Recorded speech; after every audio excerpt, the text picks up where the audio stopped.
Welcome to Tech Blueprint, a window that lets you know the latest technology news in the world. Even before Trump wielded the tariff stick, the U.S. defense industry giants were trembling in fear. On August 25, 2025, Trump publicly threatened to impose a 200% tariff on Chinese rare earth magnets, declaring, "I have a trump card in the trade war." But Pentagon data immediately contradicted this claim. Each F-35 fighter jet requires 417 kilograms of Chinese rare earths, and Tesla relies on China for 78% of its magnets. A 6-month supply cut would completely paralyze the U.S. military's fighter production line. Even more ironic, while making these threats, Trump boasted to visiting South Korean President Lee Jae-myung, "I am very friendly to China," a maneuver that exposes the U.S.'s fatal weakness in the rare earth war. Rare earth hegemony, China's triple grip on the lifeline of American industry. When Trump shouted 200% tariffs, he deliberately ignored the fact that China controls 70% of the world's rare earth mining and 90% of its refining capacity. And in the most critical segment, heavy rare earth processing, China holds a 99% monopoly. This isn't accidental, it's the result of decades of technological hard work. Although California's Mountain Pass mine is desperately increasing production, 80% of the ore it digs up still needs to be shipped to China for purification, increasing costs eightfold. Further compounding the U.S.'s despair is its technological moat. China holds 92% of the world's patents for rare earth centrifuge extraction machines, capable of purifying 99.9999% of the metal, while rebuilding the U.S. supply chain would take at least 10 years. A Pentagon report acknowledged that even with the use of $3 billion in funding from the Defense Production Act, military rare earth inventory would only be enough to last 60 days. Trump's tariff threats were like a powerful punch, but they landed squarely on the U.S.'s own face.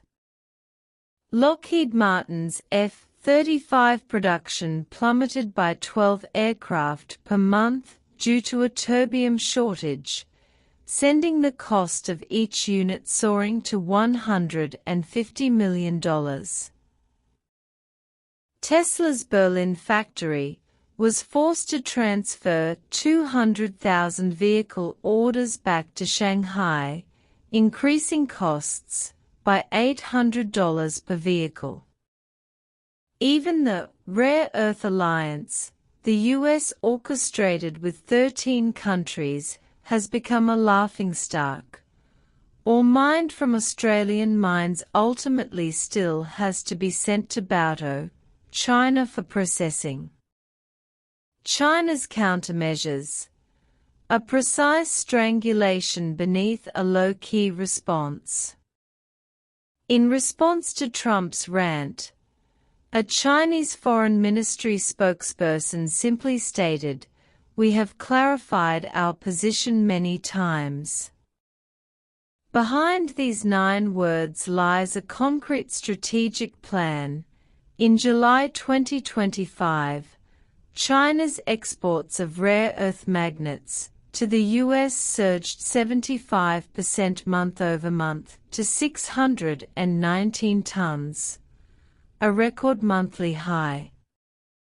This expand first, then tighten approach has fueled frantic stockpiling by American companies, exacerbating supply chain vulnerabilities.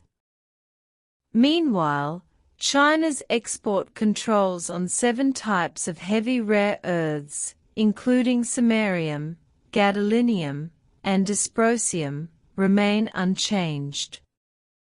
These are the core materials for the F-35's stealth coating and missile guidance. Technical countermeasures are being deployed simultaneously.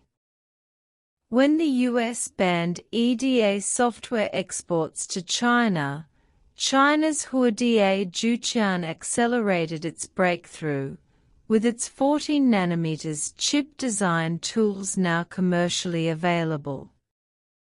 The domestically produced C-919 passenger aircraft boasts a localization rate exceeding 60%, directly reducing Boeing's bargaining power. Even more alarming for the West is urban mining technology. China extracts rare earths from electronic waste at a cost only 1/7 that of the US.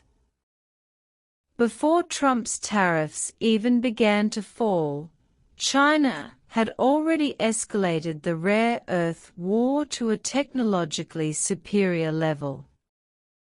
Global sabotage, allies defecting, and the weakening of US dollar hegemony.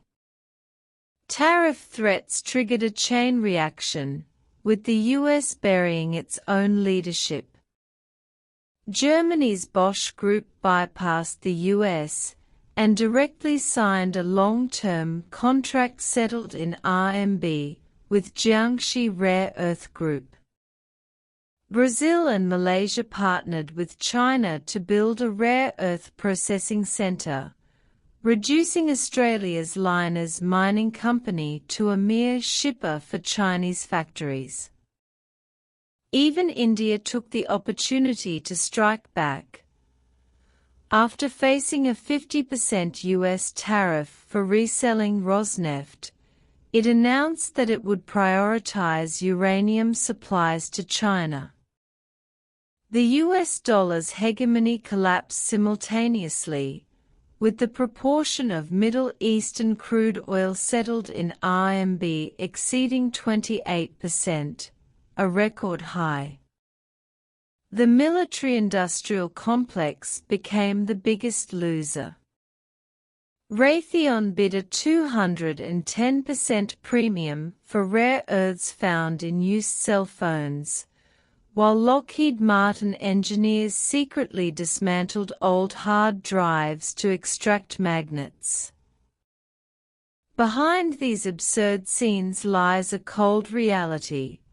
On the pricing screen of the China Rare Earth Exchange, the dysprosium oxide price surged, a glaring red indicator.